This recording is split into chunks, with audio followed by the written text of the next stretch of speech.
Hello students, welcome back in my class. आज का हमारा टॉपिक है रूल्स जो कि यूज होने वाले हैं हमारे chapter magnetic effect of current में।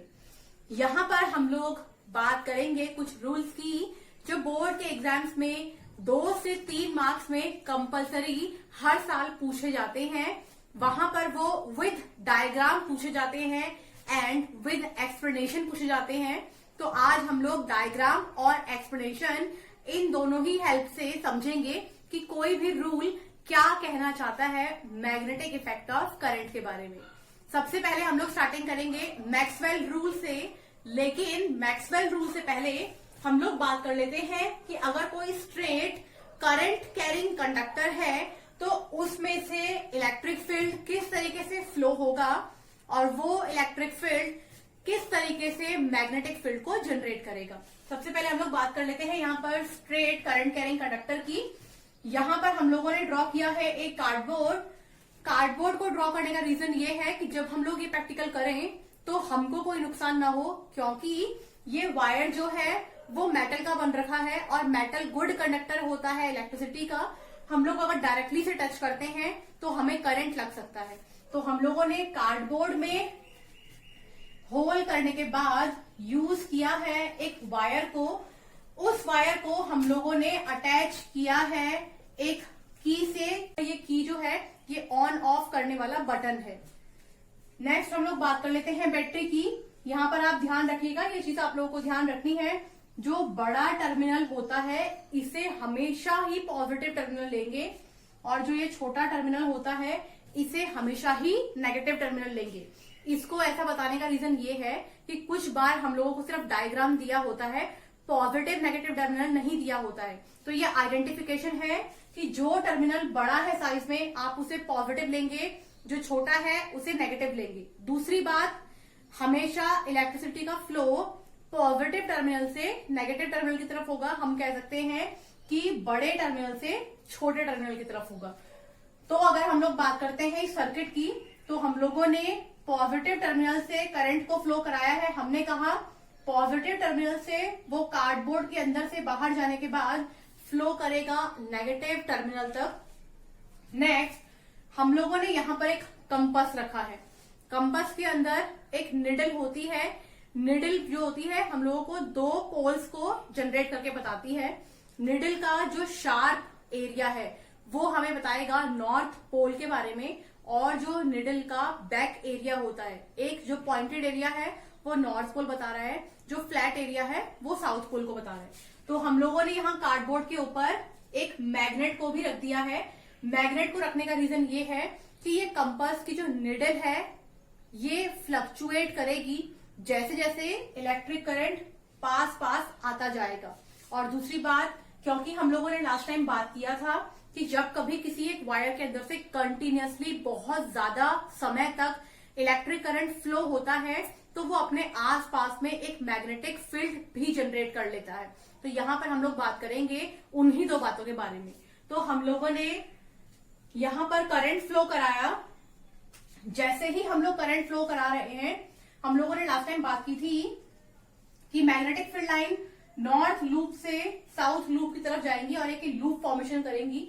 बिल्कुल वैसा ही लूप हम लोगों ने यहाँ पर भी बनाया है, लेकिन इसका एक रेंज है। आप देखिए कि इस कंपास से जितना ज्यादा पास आते जाएंगे उस जगह पर फ्लक्चुएशन बढ़ता जाएगा। यानी कि मैं कह रही हूं जैसे ही यहां से इलेक्ट्रिक करंट फ्लो होगा, ये इलेक्ट्रिक करंट की रेंज है जो लूप फॉर्म में मैंने आपको शो की है। अगर हम लोग बिल्कुल मिड पॉइंट की बात करें और यहां से इनका डिस्टेंस देखें तो क्योंकि इनका डिस्टेंस ज्यादा है तो यहाँ फ्लक्चुएशन पॉइंट कम होगा। इलेक्ट्रिक जो फील्ड है वो ज्यादा होगा, लेकिन मैग्नेटिक फील्ड जो है वो कम होगा। अगर हम लोग बात करते हैं कंपास से पास के लूप की, यानी कि मैग्नेटिक फील्ड एरिया की, तो वहां फ्लक्चुएशन और ज्यादा होगा। तो हम क्या कह सकते हैं कि जैसे जैसे कंपास के पास तक हमारा इलेक्ट्रिक करंट मैग्नेटिक फील्ड बनाता हुआ जाएगा, फ्लक्चुएशन ऑफ निडल बढ़ती जाएगी।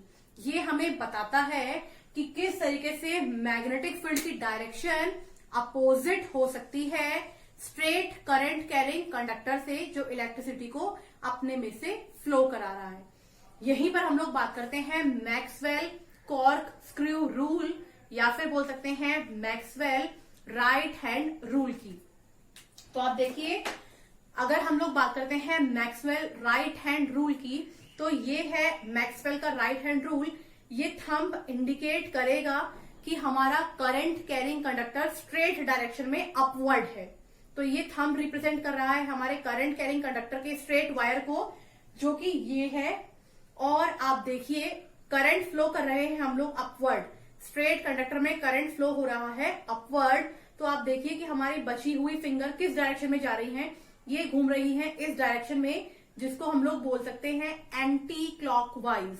तो हम कह सकते हैं कि अगर एक स्ट्रेट करंट कैरिंग कंडक्टर के अंदर हम लोग अपवर्ड डायरेक्शन में इलेक्ट्रिक करंट को फ्लो कराते हैं, तो मैग्नेटिक फील्ड जो होता है वो एंटी क्लॉकवाइज डायरेक्शन में होता है, मतलब घड़ी के उल्टा घूमने वाली डायरेक्शन में होता है। वहीं अगर हम लोग इस स्ट्रेट कंडक्टर को अपोजिट कर दे, यानी कि अब हमारा स्ट्रेट कंडक्टर डाउनवर्ड जा रहा है, यानी कि हमारा इलेक्ट्रिक करंट नीचे की तरफ को जा रहा है इस बार, तो ये डाउनवर्ड डायरेक्शन में अगर है, तो आप देखिए हमारी फिंगर्स का डायरेक्शन किस तरफ है। तो अब की बार ये डायरेक्शन है हमारा क्लॉक वाइज। तो हम कह सकते हैं अगर हमने इस कार्डबोर्ड के साथ स्ट्रेट करंट कैरिंग कंडक्टर को अपोजिट कर दिया है, उल्टा कर दिया है, इलेक्ट्रिक करंट नीचे की तरफ को फ्लो कर रहा है, तो अब मैग्नेटिक फील्ड लाइन हो जाएगा हमारा क्लॉकवाइज डायरेक्शन में। ये था हमारा मैक्सवेल कॉर्क स्क्रू रूल। अब हम लोग बात कर लेते हैं, अगर हमें स्ट्रेट ना देकर के करंट कैरिंग कंडक्टर एक लूप फॉर्म में, सर्कुलर फॉर्म में दिया है, तो आप यहां देखेंगे एक कार्डबोर्ड है। कार्डबोर्ड में यहां पर हम लोगों ने 2 होल्स किए हैं, ये होल ए, ये होल बी। यहां से हमने एक लूप की फॉर्म में इलेक्ट्रिक वायर को ज्वाइंट किया है पीछे सर्किट से। हमारा बड़ा वाला टर्मिनल जो है पॉजिटिव है, छोटा वाला टर्मिनल नेगेटिव है। हमने कहा था कि पॉजिटिव टर्मिनल से हमेशा इलेक्ट्रिसिटी फ्लो होगी नेगेटिव टर्मिनल की तरफ, ये उसका डायग्राम है। अब आप ध्यान से देखिए, ये सर्कुलर लूप्स की जो है वायरिंग कर रखी है हम लोगों ने, और यहां से यहां हम लोग करंट को फ्लो करवा रहे हैं।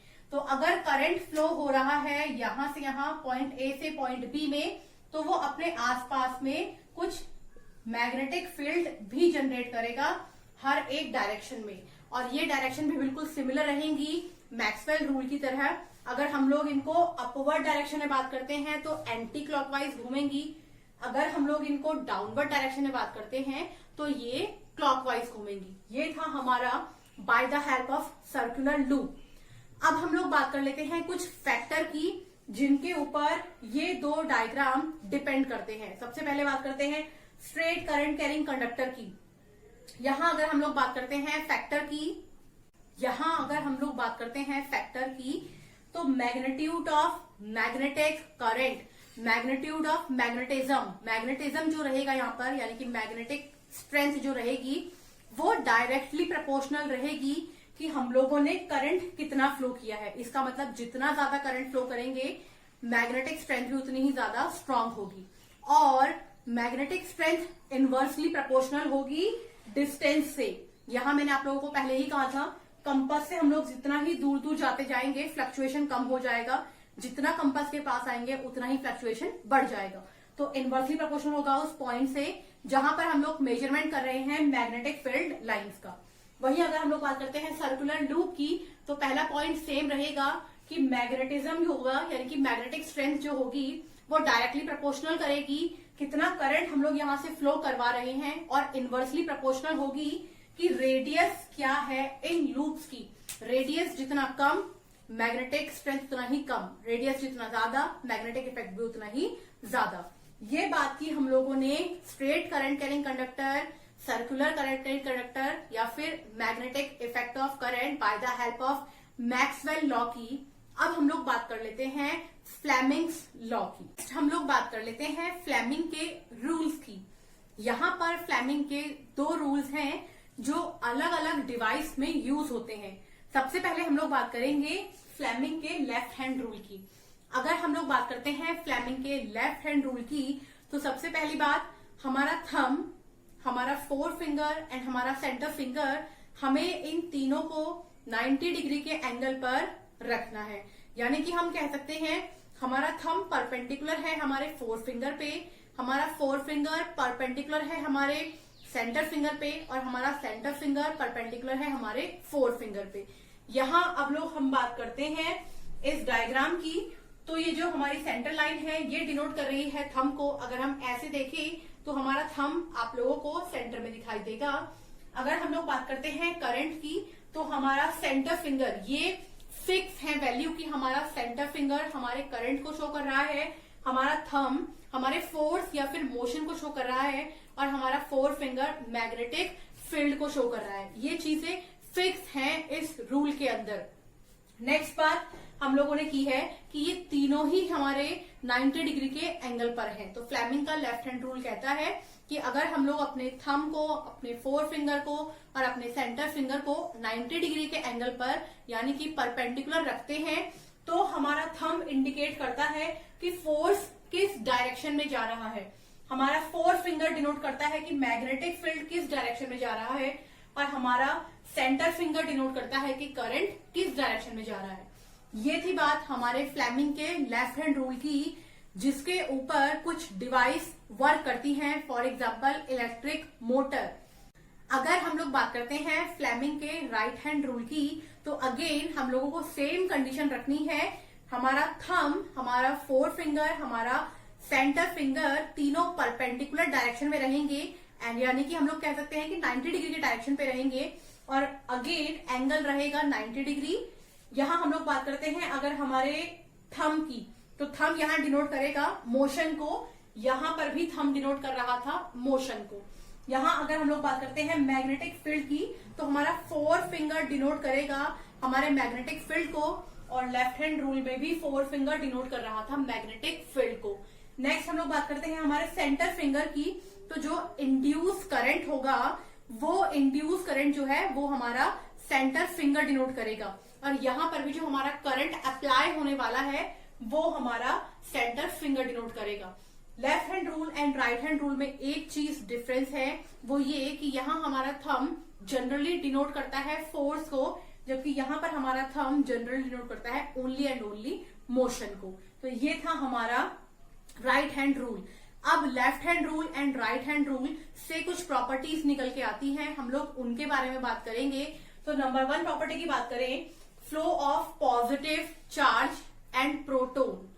पॉजिटिव चार्ज या फिर प्रोटोन से हम लोग कह सकते हैं कि हम लोगों ने भी बात की थी कि हमारे जो टर्मिनल है उसमें पॉजिटिव टर्मिनल से नेगेटिव टर्मिनल की तरफ इलेक्ट्रिसिटी फ्लो होगी। तो यहां पर ये फ्लो ऑफ इलेक्ट्रिसिटी को डिनोट करेगा, indicate the direction of current. Flow of electricity किस तरफ जा रही है ये एक्सप्लेन करेगा। अगर हम लोग कह रहे हैं कि हमारा पॉजिटिव एंड प्रोटोन जो है वो करंट को फ्लो कर रहा है, तो इसका जो अपोजिट डायरेक्शन होगा वो फ्लो ऑफ इलेक्ट्रॉन को इंडिकेट करेगा। तो flow of electron is opposite to the direction of current. ये एज सिंपल है कि अगर हम लोग बात करते हैं पॉजिटिव चार्ज की, वो करंट को शो कर रहा है, और हमें फाइंड आउट करना है कि नेगेटिव चार्ज किस तरफ है। तो जिस तरफ पॉजिटिव चार्ज है उसके अपोजिट में हम लोगों को नेगेटिव चार्ज मिल जाएगा, नेगेटिव टर्मिनल मिल जाएगा। नेक्स्ट हम लोग बात करते हैं direction of deflection of current की। डिफ्लेक्शन मतलब फ्लक्चुएशन किस तरफ हो रहा है करंट में, तो वो हम लोगों को बताएगा डायरेक्शन ऑफ फोर्स, कि करंट कैरिंग कंडक्टर में डायरेक्शन ऑफ फोर्स किस तरफ है। ये बात की हम लोगों ने फ्लेमिंग के left hand and right hand rule की। यहां हम लोगों ने बात की थी कोई भी एक मशीनरी जो फ्लेमिंग के लेफ्ट हैंड रूल पे वर्क करती है, दैट इज मोटर, और यहाँ बात करते हैं जनरेटर। आगे आने वाली वीडियोस में हम लोग मोटर एंड जनरेटर को विद डायग्राम एक्सप्लेन करेंगे।